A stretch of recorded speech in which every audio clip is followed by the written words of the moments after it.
Khajuraho series के आज के इस वीडियो में हम लोग उन महत्वपूर्ण मंदिरों का दर्शन करने के लिए जाएंगे जहां पर किसी भी तरह का कोई शुल्क नहीं देना होता है। इससे पहले हमने जो पश्चिमी मंदिरों के दर्शन किए हैं उन सभी में शुल्क लगता है और दर्शन करने के बाद में हम लोग जाएंगे उस रेस्टोरेंट में जहां पर मात्र 80 रुपये में आप भरपेट भोजन प्राप्त कर सकते हैं।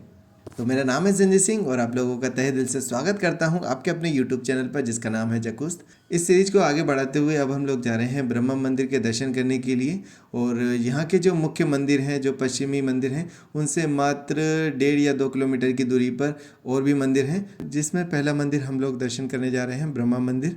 तो ब्रह्मा मंदिर का नाम सुनते ही आपके मन में संचुक जरूर हो रहा होगा। आप लोगों ने सुना होगा कि पूरे भारत में सिर्फ एक ही ब्रह्मा जी का मंदिर है और वो भी राजस्थान के पुष्कर में है। तो खजुराहो में ब्रह्मा जी के मंदिर का हमें पता क्यों नहीं था, तो मैं आपको बता दूं कि खजुराहो में जो ब्रह्मा मंदिर है, इसका नाम जरूर ब्रह्मा मंदिर है पर यह भगवान शिव जी को समर्पित है। अंदर जाते ही आप देखेंगे कि एक पंचमुखी शिवलिंग बना हुआ है जहाँ पर 5 भगवान शिव शंकर जी के रूप बने हुए हैं। क्योंकि ब्रह्मा जी के भी 5 सर होते हैं, इसी वजह से यहाँ पर जो स्थानीय लोग रह करते थे उन्होंने इस मंदिर को ब्रह्मा जी का मंदिर समझ लिया था और तभी से इस मंदिर को ब्रह्मा मंदिर के नाम से जाने लगा। यह मंदिर खजुराहो सागर ताल के तट पर ही बना हुआ है, इसी वजह से इस मंदिर की खिड़कियों से आप तालाब के दर्शन कर सकते हैं।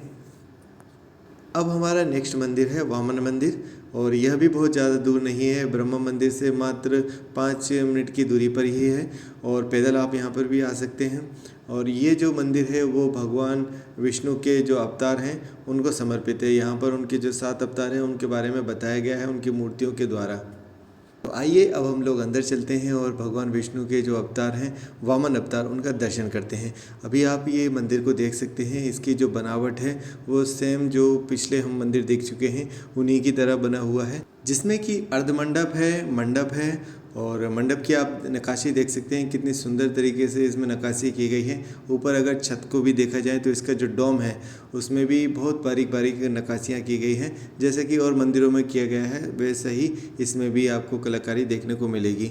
साथ में मंदिर में परिक्रमा मार्ग की अगर बात करूँ तो वो इसमें विराजित नहीं है, इसमें नहीं बनाया गया है। बाकी सीधे इसमें जो गर्भगृह है उसको बनाया गया है, जिसमें भगवान विष्णु की जो मूर्ति है उनको वामन अवतार के रूप में दर्शाया गया है। तो मूर्ति को अगर आप देखेंगे तो जैसा वामन ब्राह्मण होते हैं उस तरह का उन्होंने इसमें स्ट्रक्चर दिया गया है, जिसमें कि उनकी जो पेट होती है, उनकी बैली होती है, वो बाहर निकली हुई है। ये यहाँ बंद है ना टॉप। हाँ, हाथ लाइए अपना अपना। क्या बात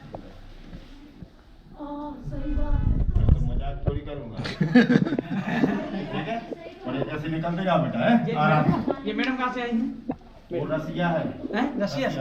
अच्छा, वेरी गुड। मंदिर के गर्भगृह की अगर चौखटों को भी देखा जाए तो इसमें बहुत ही बारीक तरीके से नक्काशी की गई है, जिसके बारे में हमें ये टूरिस्ट गाइड बता रहे थे। अगर आप गौर से देखेंगे तो पाएंगे कि गर्भगृह के अंदर जो 52 देवता की, जो कि भगवान विष्णु का अवतार है, उनकी अगर प्रतिमा को देखा जाए तो वो उजालित है, मतलब कि उस पर प्रकाश जा रहा है। तो इसको इस तरह से डिजाइन किया गया था कि आप कहीं पर भी खड़े होकर देखेंगे तो मूर्ति उजाले में ही दिखाई देगी, बाकी आसपास अंधेरा दिखाई देगा। तो हमारे पूर्वजों के पास में इस तरह की भी टेक्नोलॉजी हुआ करती थी, जब इतने संसाधन नहीं हुआ करते थे, ना ही दर्पण हुआ करते थे, ना ही किसी तरह का कोई प्रकाश का साधन हुआ करता था। उस समय भी उन्होंने इस तरह की युक्ति अपनाई कि प्रतिमा पर सारा का सारा लाइट का, जो सनलाइट का फोकस है, वो पड़ सके। मंदिर की बाहरी दीवारों पर आपको इस तरह की खिड़कियां भी दिखाई देंगी और यह मंदिरों में अमूमन 5 खिड़कियां हुआ करती थी, जो कि प्रदर्शित करती है कि मानव अंग में जो 5 द्वार होते हैं उनका यह प्रदर्शित करती है, क्योंकि एक मंदिर को भगवान का स्वरूप ही माना जाता है। और यहाँ पर जो पंडित लोग हुआ करते थे वो बैठकर प्रवचन दिया करते थे और सामने जो भी सुनने वाले होते थे श्रद्धालु, वो नीचे बैठकर उनका श्रवण किया करते थे। यहाँ पर आप देख सकते हैं कि भगवान विष्णु के जो 12 अवतार हैं उनको प्रदर्शित किया गया है। उन्हीं के ऊपर भगवान शिव शंकर और पार्वती जी के जो विवाह हुआ था उसको भी चित्रण किया गया है। यह पूरा मंदिर भगवान विष्णु का जो 5वां अवतार हुआ था, ब्राह्मण अवतार, उनको समर्पित किया गया है। इसके पीछे की जो कथा है वह यह है कि एक राजा बलि नाम का एक महादानी राजा हुआ करता था, जो अपने दान को लेकर बहुत ज़्यादा पजेसिव था, बहुत ज़्यादा अपना डंका बजाया करता था। उनकी दान की परीक्षा लेने के लिए भगवान विष्णु ने 5वां अवतार लिया था ब्राह्मण रूप में और उनसे भिक्षा स्वरूप 5 पग जमीन मांगी थी, क्योंकि भगवान विष्णु ने किशोर अवस्था में ब्राह्मण का रूप लिया था। और जब राजा ने उनके छोटे छोटे कदम देखे तो वो हंसने लगे और उन्होंने बोला कि आप कुछ और मांग लीजिए, इतनी कम ज़मीन का आप क्या करेंगे। पर भगवान विष्णु ने उनसे सिर्फ 3 पग ज़मीन मांगी और 3 पग ज़मीन में उनका पूरा राजपाट, उनकी धन दौलत, शोहरत सब कुछ हासिल कर ली। बाद में जब 1 पग बच गया, 2 पग में उन्होंने सब कुछ ले लिया था, तब तीसरा पग राजा बलि ने अपने सर पर रखने के लिए बोला। अब हम दूसरा मंदिर का दर्शन करने के लिए चलते हैं, जो कि है जवारी मंदिर। और यह मंदिर भी भगवान विष्णु के छठे अवतार परशुराम को समर्पित है। जी हाँ, यह वही परशुराम है जिनके पिता जमदानी की हत्या एक क्षत्रिय राजा, जो कि सहस्त्र बाहु अर्जुन नाम के थे, उन्होंने हत्या कर दी थी। उसका प्रतिशोध लेने के लिए उन्होंने प्रण लिया था कि मैं धरती से क्षत्रिय विहीन कर दूंगा, मतलब धरती से सभी क्षत्रियों को मार दूंगा।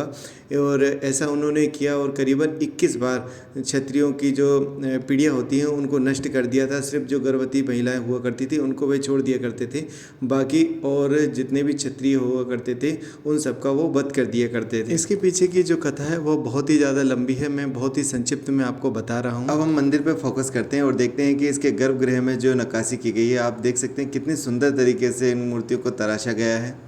अगर आप परशुराम जी की मूर्ति को देखेंगे तो पाएंगे कि वह सूर्य की रोशनी से ही चमक रही है। और उस समय इस तरह का साइंस लगाना एक बहुत बड़ी बात हुआ करती थी। किसी भी तरह का कोई मिरर का यूज़ इस्तेमाल नहीं किया, उसके बावजूद भी सारा का सारा जो प्रकाश है वो मूर्ति पर पड़ रहा है, बाकी आसपास अंधेरा है। तो आइए अब हम लोग दर्शन करते हैं मतंकेश्वर महादेव मंदिर के। यहाँ पर मैं आया था तो शाम हो चुकी थी, रात हो चुकी थी, इसी वजह से यहाँ पर अंधेरा बना हुआ है। और यह पश्चिमी जो मंदिर हैं जिनकी हमने पहले वीडियोस में दर्शन किए हुए हैं उनमें से एक है। पर उन जो मंदिरों के दर्शन हमने किए थे उन सभी में टिकट लेना होता था, और पर यहाँ पर कोई टिकट लेने की आवश्यकता नहीं होती है, ये फ्री होता है। और यहाँ पर पूजा होती है। एक्चुअली पूजा होने की वजह से इस मंदिर को भक्तों के लिए खोल दिया गया है। और बाकी जो हमने पश्चिमी मंदिरों के दर्शन किए थे उन सब में पूजा नहीं होती है, क्योंकि उनकी जो मूर्तियां हैं वो खंडित हो चुकी हैं। इस वजह से वहाँ पर टिकट रखा गया है। आप किसी भी शिवालय या शिवलिंग का जब भी परिक्रमा लगाते हैं तो आप पाते हैं कि उनका जो परिक्रमा है वो पूर्ण नहीं की जाती है, पूरी नहीं लगाई जाती है। पंडित जी परिक्रमा नहीं लगा पाते जाके? आधे घंटा है। अच्छा अच्छा अच्छा अच्छा। अभी आप वहाँ से आएंगे ना, हाँ जीना लगा चढ़ के आएंगे आप वहाँ से, और ऐसे निकलेंगे, आगे पीछे जाके सीढ़ी से चले जाओ। अच्छा अच्छा अच्छा। मुझे समझ में नहीं आ रहा था कि शिवलिंग की परिक्रमा किस तरह से लगानी है, तो पंडित जी ने मुझे बताया कि आप ऊपर आ जाइए, ऊपर यहाँ पर आप परिक्रमा को पूर्ण कर सकते हैं, पर पूरे परिक्रमा नहीं लगाई जाती है। आप यहाँ पर भगवान शिव जी के शिवलिंग को देख सकते हैं कि कितना लंबा इसका साइज है। और यह मध्य प्रदेश का दूसरा सबसे बड़ा शिवलिंग है। तो महादेव जी की जो है ना वो पूरी परिक्रमा नहीं लगाई जाती है, इसीलिए इसको जो ये नाली होती है इसको मुझे पता नहीं क्या बोलते हैं, पर इसको नागा नहीं जाता है, इसी वजह से इसकी आधी परिक्रमा लगाते हैं। तो अभी खजुराहो का नृत्य महोत्सव चालू था, इसी वजह से हम लोग वापस नृत्य महोत्सव को देखने के लिए आ गए थे। और ये मार्च के महीने में स्टार्ट होता है और ये हर साल ही ना आयोजित किया जाता है। अभी 50वां नृत्य महोत्सव चल रहा है, जिसमें भारत के सभी प्रदेशों से जो लोक नृत्य होते हैं उनको प्रस्तुत किया जाता है और बहुत ही अद्भुत यहाँ पर नृत्य होता है। तो अब समय हो चुका है पेट पूजा का, और इसीलिए मैं आपको लेकर आया हूँ खजुराहो का सबसे बढ़िया रेस्टोरेंट। यहाँ पर आप थाली सिस्टम है, तो थाली सिस्टम ही हम लोगों ने लिया था जो कि 80 रुपये का था। और यह रेस्टोरेंट जो पश्चिमी श्रृंखला के मंदिर बने हुए हैं वहाँ से जब आप एग्जिट होते हैं वहीं पर यह रेस्टोरेंट आपको दिखाई दे जाएगा। और अगर टेस्ट वाइज भी खाने की बात की जाए तो नॉर्मल ही था, बहुत ज़्यादा स्पाइसी नहीं था। और सेफ्रॉन कैफ़े रेस्टोरेंट है, खजुराहो के जो मंदिर है वही पास में है। और खाने की बात करें तो बहुत ही अच्छा है। 80 रुपये में ये थाली दी गई है, जिसमें 6 रोटियां थी और सब्जी थी, दाल थी और ये सब है। खाने का टेस्ट भी ठीक है। अगर आपको पढ़ने का शौक़ है तो यहाँ पर छोटा सा सेटअप लगा रखा है लाइब्रेरी, जिसमें से किताबें आप चूज़ कर सकते हैं पढ़ने के लिए। सभी भाषाओं में यहाँ पर लगभग मिल जाएंगी। तो आज हमने जितने भी मंदिरों के दर्शन किए हैं वो सब बिल्कुल ही फ्री थे। आप जैसे पश्चिमी मंदिरों के दर्शन करने के लिए आएंगे तो उसका आपको टिकट लेना होता है, जो कि 35 रुपये का होता है इंडियंस के लिए। तो आज की हमारी जो यात्रा है वो खजुराहो की आज समाप्त हो जाएगी। मतलब जो सीरीज हमारी खजुराहो मंदिरों की चल रही थी वो आज ख़त्म हो जाएगी। कल हम दूसरी जगह पर जाएंगे, तो उसके लिए आपको हमारे साथ में कंटिन्यू बने रहना होगा। आप लोगों से बस मेरा यही अनुरोध है कि आप इसी तरह से प्यार बनाए रखिए और वीडियोस को कंटिन्यू देखते रहिए। और अगर आपको वीडियोस अच्छे लग रहे हैं तो प्लीज़ उसे लाइक भी कर दीजिए। और अगर आप पहली बार मेरे वीडियोस को देख रहे हैं तो सब्सक्राइब्स का बटन ज़रूर दबा दीजिएगा, ताकि जो मेरे वीडियोस हैं वो आप लोगों तक पहुंच सकें।